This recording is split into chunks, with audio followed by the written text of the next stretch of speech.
Olá, boa tarde, compartilhando Jesus, começando agora a nossa impressão da lição dessa semana, né, sobre os primeiros líderes da igreja, que eram compostos por duas classes de judeus, os judeus palestinos, os judeus helenistas. Vemos algumas diferenças entre esses judeus, que foi expressado aqui na lição da Escola Sabatina.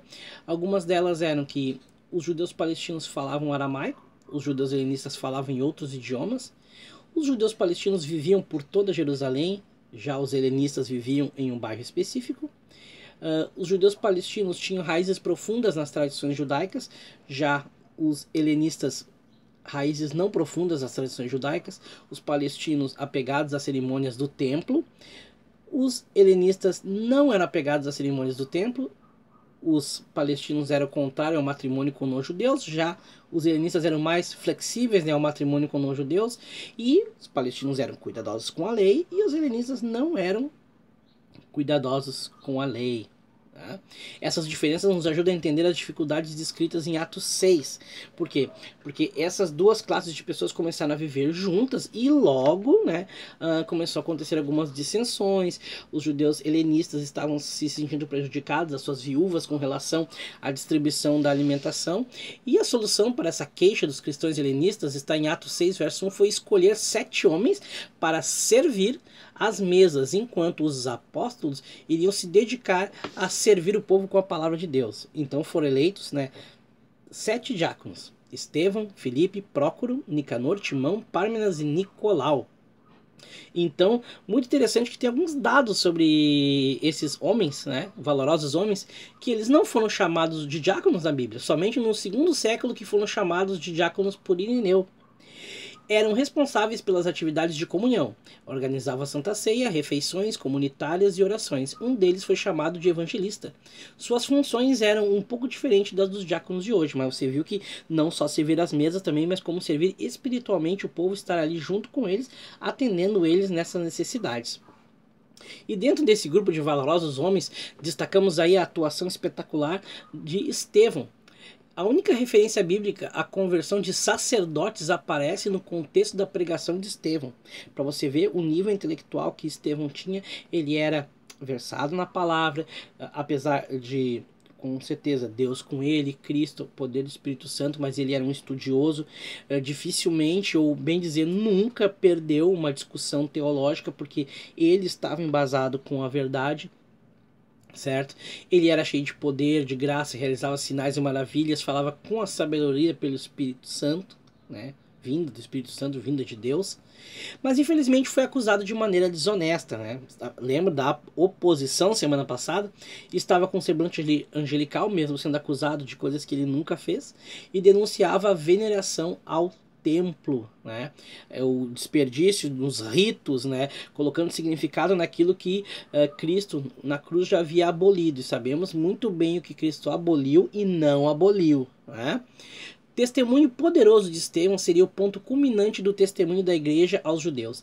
Então a mensagem seria levada a Samaria e em seguida aos gentios, né?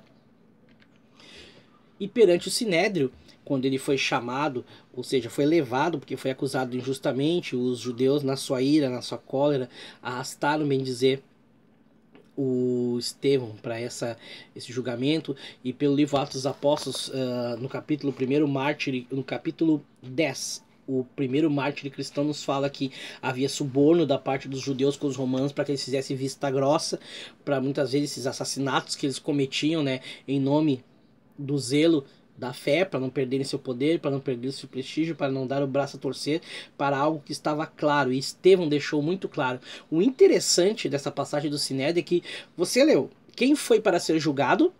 Estevão, mas Estevão tomou a parte para julgar os seus opositores. Por quê? Ele apresentou uma ação judicial divina contra, né, os seus acusadores. Era denominada demanda judicial da aliança, como se Deus apresentasse uma ação contra o seu povo perante um tribunal. O povo era condenado por não obedecer à aliança. E em Miqueias 6 vemos a estrutura desse discurso, dessa ação judicial, e você vai ver que é parelho com aquilo que Estevão fez. Ela é composta de 4 elementos aqui: a introdução, a revisão histórica, as estipulações da aliança e maldições pelas violações. Agora acompanha comigo aqui nosso diagrama. O discurso de Estevão não era um mero discurso sobre a história de Israel, porque você vê que ele começa falando da história de Israel.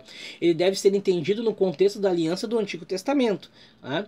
A longa revisão histórica que você leu ali no texto mostrava o contraste entre a bondade divina e a ingratidão e rebeldia dos acusadores. Por que Estevão não se defendeu? Ele não se defendeu pois entendia que eram seus acusadores que estavam sob julgamento. Olha, né, o que Jesus, o poder de Deus, né, acusou o tribunal de serem culpados pela condenação de Jesus, porque não aceitaram Jesus como Messias, certo? Não abriram os olhos para essa realidade, né, mesmo tendo evidências claras, provas incontestáveis que os habilitariam a se convencer de tal fato.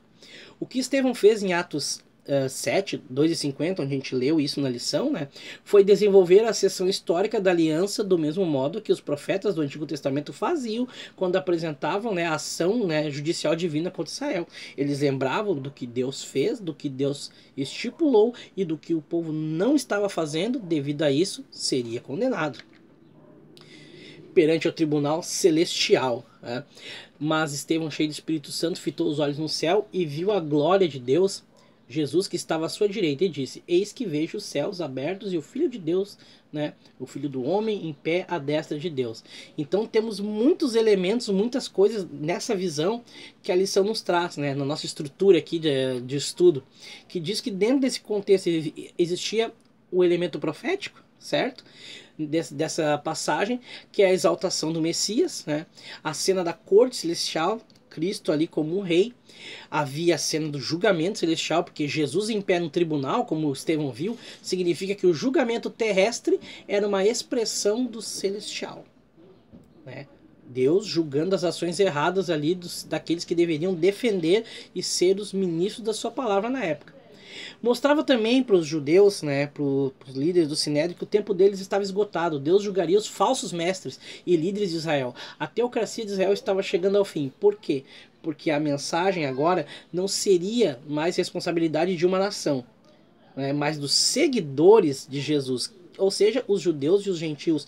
Eles também tomariam parte ativa na pregação da palavra de Deus. Isso não estava mais confinado a um povo, a uma classe em específico.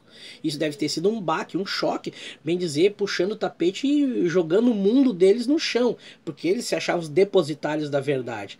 Quanta coisa para, né, tanta informação assim que muitos se assimilaram e outros quiseram manter essa posição aí de orgulho. Não pode ser, é impossível, nós temos o poder, nós é que sabemos, não é? E eu imagino a situação na época, né?